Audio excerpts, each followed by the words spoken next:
Hi ಎಲ್ರಿಗೂ welcome back to my channel. ಇವತ್ತು ನಾವು ಎಲ್ಲಿಗೆ ಹೊರಟಿದ್ದೀವಿ ಅಂತ ಅನ್ನೋದಾದರೆ ನನ್ನ ಹಸ್ಬೆಂಡ್ ಅವರ ತಾಯಿಯ ತವ್ರ ಮನೆ ಕಡೆ ಹೊರಟ್ವಿ. ಇದು ಚನ್ನಪಟ್ಟಣದಿಂದ 5 ಕಿಲೋಮೀಟರ್ಸಲ್ಲಿರೋ ಗೌಡ್ಗೆರೆ ರೂಟಲ್ಲಿರೋ ಮೈಲನಾಯಕನ ಹೊಸಳ್ಳಿ ಅನ್ನೋ ಊರಿಗೆ ಹೊರಟಿದ್ವಿ. ಇಲ್ಲಿ ಏನಪ್ಪ ಇವತ್ತು ವಿಶೇಷ ಅನ್ನೋದಾದರೆ 25 ವರ್ಷಗಳ ನಂತರ ಇಲ್ಲಿನ ಗ್ರಾಮ ದೇವತೆ ಆದ ಕೊಲ್ಲಾಪುರದಮ್ಮ ದೇವಸ್ಥಾನದ ಜಾತ್ರೆ ನಡೀತಾ ಇತ್ತು. ಸೊ ಅಲ್ಲಿಗೆ ಇದು 1 ವಾರದ ಜಾತ್ರೆ ಆಗಿರುತ್ತೆ, ಅದಕ್ಕೆ ಹೊರಟ್ವಿ. ಮತ್ತು ಈ ಜಾತ್ರೆ ಹೇಗಪ್ಪ ನಡೆಯುತ್ತೆ ಅನ್ನೋದಾದರೆ, ಫಸ್ಟ್ ಜಾತ್ರೆ ಶುರು ಆಗೋಕ್ಕೆ ಮುಂಚೆ ಇಲ್ಲಿನ ಪುರೋಹಿತರು ಮತ್ತು ಗ್ರಾಮಸ್ಥರು ಕೆಲವರು ಹೋಗಿ ಅಂದರೆ ಪಾದಯಾತ್ರೆ ಮಾಡಿಕೊಂಡು ಪಂಜಿಡ್ಕೊಂಡು ಹೂ ಒಂಬಳೆ ತರಕ್ಕೋಸ್ಕರ ಮೈಲನಾಯಕನ ಹೊಸಳ್ಳಿಯಿಂದ ರಾಮನಗರದ ರೇವಣ್ಣ ಸಿದ್ದೇಶ್ವರ ಬೆಟ್ಟಕ್ಕೆ ಹೋಗ್ತಾರಂತೆ.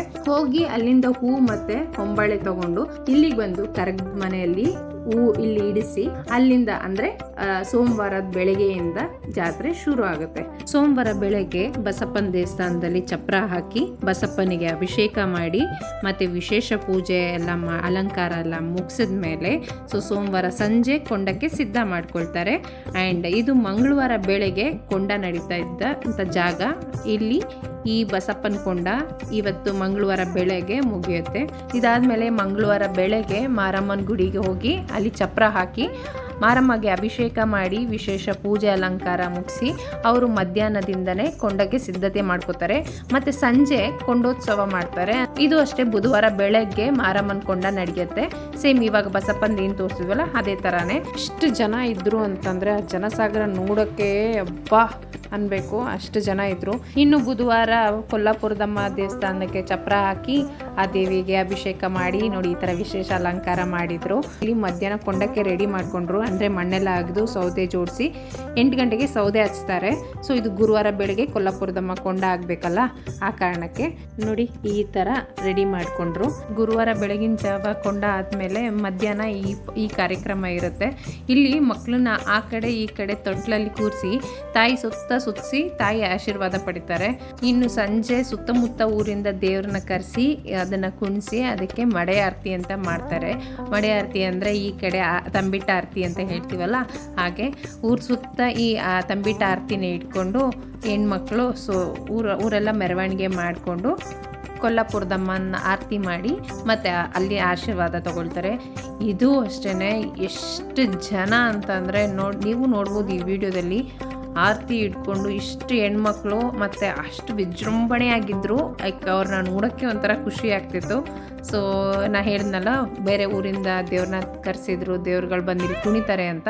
ಸೊ ಹೀಗೆ ಈ ದೇವ್ರುಗಳಿಗೆಲ್ಲ ಆರತಿ ಮಾಡಿ ಮತ್ತು ತೀರ್ಥ ಪ್ರೋಕ್ಷಣೆ ಮಾಡಿ ಪೂಜೆ ಮಾಡಿ ಕರ್ಕೊಂಡ್ರು. ಇನ್ನು ಜಾತ್ರೆ ಮುಕ್ತಾಯವಾಗಿ ಸಿಡಿಮದ್ದು ಸಿಡಿಸ್ತಾರೆ. ಸಿಡಿಮದ್ದು ಹೇಗಿತ್ತು ಅಂತ ಅಂದರೆ ಲೈಕ್ ಇದು ಫುಲ್ ಒಂಥರ ನಾಟಿ ಸ್ಟೈಲಲ್ಲಿ ನಾವೇನು ಪಟಾಕಿ ಹೊಡಿತೀವಲ್ಲ ಆ ಥರ ಇರಲಿಲ್ಲ. ಹಳ್ಳಿಗಳಲ್ಲಿ ಅದ್ರದ್ದು ಸೌಂಡೇ ಬೇರೆ, ಅಷ್ಟು ತುಂಬ ಜೋರಾಗಿತ್ತು ಸೌಂಡು. ಮತ್ತು ಇದು ಹೇಗೆ ಅಂತಂದರೆ ಸಂಜೆ 6 ಗಂಟೆಗೆ ಶುರು ಮಾಡಿದ್ರೆ ಬೆಳಗಿನ ಜಾವ 3 ಗಂಟೆವರೆಗೂ ಸಿಡಿಸ್ತಾರಂತೆ. ಇದನ್ನು ನೋಡ್ತಾ ನೋಡ್ತಾ ನೋಡ್ತಾ ನಿಂತ್ಕೊಂಡು ನಮ್ಗೆ ಆಲ್ಮೋಸ್ಟ್ ಟೈಮ್ ಆಗಿದ್ದು ಗೊತ್ತಾಗಲಿಲ್ಲ. ಎಷ್ಟು ನಾವು ನಿಂತ್ಕೊಂಡು ಅಲ್ಲಿ ಪೂಜೆ ಎಲ್ಲ ಮಾಡಿಸ್ಕೊಂಡು ಇಲ್ಲಿ ಬಂದು ನಿಂತಾಗ ಆಲ್ಮೋಸ್ಟ್ ಒಂದು 8 ಗಂಟೆ 8:15 ಆಗಿತ್ತೇನೋ. ವಾಪಸ್ ನಾವು ಮನೆಗೆ ಹೋಗೋಷ್ಟರಲ್ಲಿ ಒಂದು 11:30 12 ಗಂಟೆ ಆಗಿತ್ತು. ಇನ್ನೂ ಪಟಾಕಿ ಹೊಡಿತಾನೆ ಇದ್ದರು. ಆ ಸೌಂಡ್ಗಳು ಮತ್ತು ಪಟಾಕಿಗಳು ಅಷ್ಟೇ ಲೈಕ್ ವೆರೈಟೀಸ್ ಪಟಾಕಿಗಳು. ಬರೀ ಇಷ್ಟೇ ಅಲ್ಲ, ಲೈಕ್ ಚಿಕ್ಕದಾಗೂ ಅಷ್ಟೇ ಫ್ಲವರ್ ಪಾಟಿಂದ ಹಿಡಿದು ಮತ್ತು ಅದಕ್ಕೆ ಇನ್ನೊಂದೇನೋ ಹೆಸರು ಹೇಳಿದ್ರು, ನನಗದು ಮರ್ತೋಯ್ತು. ಫ್ಲವರ್ ಪಾಟಿಗೆ ಅಲ್ಲಿ ಏನೋ ಬೇರೆ ಹೆಸರಿಟ್ಟರು, ತುಂಬ ಚೆನ್ನಾಗಿತ್ತು. ಆ ಫ್ಲವರ್ ಪಾಟಿಗೆ ಏನಂತ ಕರೀತಾರೆ ಅಂತ ಕಮೆಂಟ್ ಬಾಕ್ಸಲ್ಲಿ ತಿಳಿಸಿ, ನಾನು ಅದನ್ನು ಮರ್ತುಬಿಟ್ಟಿದ್ದೀನಿ. ನೋಡಿ ಈ ಥರ ಲೈಕ್ ತುಂಬ ಚೆನ್ನಾಗಿತ್ತು, ಅಷ್ಟು ಗ್ರ್ಯಾಂಡಾಗಿ ನಡೀತಿತ್ತು. ಇವ್ರು ನಮ್ಮ ಮನೆಯವ್ರ ಅತ್ತೆ ಮಗ. ನಾವು ಕಂಪ್ಲೀಟ್ ಫ್ಯಾಮಿಲಿ ಜೊತೆಗೆ ಟೈಮ್ ಸ್ಪೆಂಡ್ ಮಾಡಿ ತುಂಬ ವರ್ಷಗಳಾಗೋಗಿತ್ತು. ಆ್ಯಂಡ್ ಇದೊಂದು ಒಳ್ಳೆ ಟೈಮ್ ಸಿಕ್ತು. ನಾವು ಊಟ ಮಾಡಿ ಮತ್ತು ಮುಗಿಸ್ಕೊಂಡು ಹೋದ್ವಿ. ಸೊ ಇವಾಗ ಮಲ್ಕೊಳ್ಳೋಕ್ಕೆ ಅಂತ ಹೋದ್ವಿ. ಆ್ಯಂಡ್ ರೂಮಲ್ಲಿ ನಿದ್ದೆ ಬರಲಿಲ್ಲ, ಅದಕ್ಕೆ ಹೊರಗಡೆನೆ ಹಾಸ್ಕೊಂಡು ಮಲ್ಕೊಂಡ್ವಿ. ಆ್ಯಂಡ್ ಇದು ಒಂಥರ ಒಳ್ಳೆ ಎಕ್ಸ್ಪೀರಿಯೆನ್ಸು. ಬೆಳಗ್ಗೆ ಬೇಗ ಎದ್ದು ಎಲ್ಲ ರೆಡಿಯಾಗಿ ಮತ್ತು ದೇವಸ್ಥಾನಕ್ಕೆ ಹೋಗಿದ್ವಿ. ಆ ದೇವಸ್ಥಾನದ ವೀಡಿಯೋ ನಾನು ಅಪ್ಕಮಿಂಗ್ ವೀಡಿಯೋಸಲ್ಲಿ ಇನ್ನೊಂದು ವೀಡಿಯೋ ಮಾಡಿ ಅಪ್ಲೋಡ್ ಮಾಡ್ತೀನಿ. ಆ್ಯಂಡ್ ಇದಾದಮೇಲೆ ನಮ್ಮ ಮಂಜಣ್ಣ ಅವರು ಡ್ಯೂಟಿಗೆ ಜಾಯ್ನ್ ಆಗಿದ್ದರು.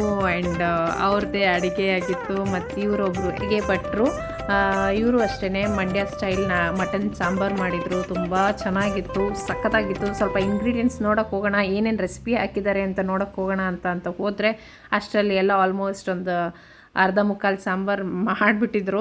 ಸೊ ಏನು ಯೂಸ್ ಇಲ್ಲ ಅಂತ ಅಂದ್ಬಿಟ್ಟು ನಮ್ಮ ಮಂಜಣ್ಣ ಅವ್ರು ಏನೋ ಮಾಡ್ತಿದ್ದಾರೆ ಅಂತ ಹೋದ್ವಿ. ಅವ್ರು ತುಂಬ ಸೀರಿಯಸ್ ಆಗಿಬಿಟ್ಟಿದ್ರು, ಜನ ಬರ್ತಾರೆ ಬೇಗ ಅಡುಗೆ ಮಾಡೋಣ ಅಂತ. ಇನ್ನು ಒಳಗಡೆ ಬರೋ ಅಷ್ಟರಲ್ಲಿ ಎಲ್ಲರದ್ದು ಒಂದೊಂದು ರೌಂಡು ತಿಂಡಿ ಆಗಿತ್ತು. ರೈಸ್ ಬಾತ್ ಮಾಡಿದರು, ಎಲ್ಲರೂ ಕುತ್ಕೊಂಡು ಜೊತೆಗೆ ತಿಂತಾಯಿದ್ರು. ಆ್ಯಂಡ್ ನನ್ನ ಮಕ್ಳಿಗಂತೂ ಯಾವಾಗಲೂ ಅವರು ಇಬ್ಬರಿಬ್ಬರೇ ಇದ್ದಿದ್ದು, ಈಗ ಕಂಪ್ಲೀಟ್ ಫ್ಯಾಮಿಲಿ ಇಷ್ಟು ಜನ ಜೊತೆ ತಿಂತಾ ಇರೋದು ಏನೋ ಒಂಥರ ಅವರಿಗೆ ಖುಷಿ. ಆ್ಯಂಡ್ ನನಗೂ ನೋಡೋಕ್ಕೆ ತುಂಬ ಖುಷಿ ಇತ್ತು. ಇದು ಮುಗಿಸ್ಕೊಂಡು ನಾವು ದೇವಸ್ಥಾನಕ್ಕೆ ಹೋದ್ವಿ. ಅಲ್ಲಿಂದ ಬಂದು ಊಟ ಮುಗಿಸ್ಕೊಂಡು ನಾವು ಹಾಗೆ ಹೊರಟ್ವಿ ಬೆಂಗಳೂರು ಕಡೆಗೆ.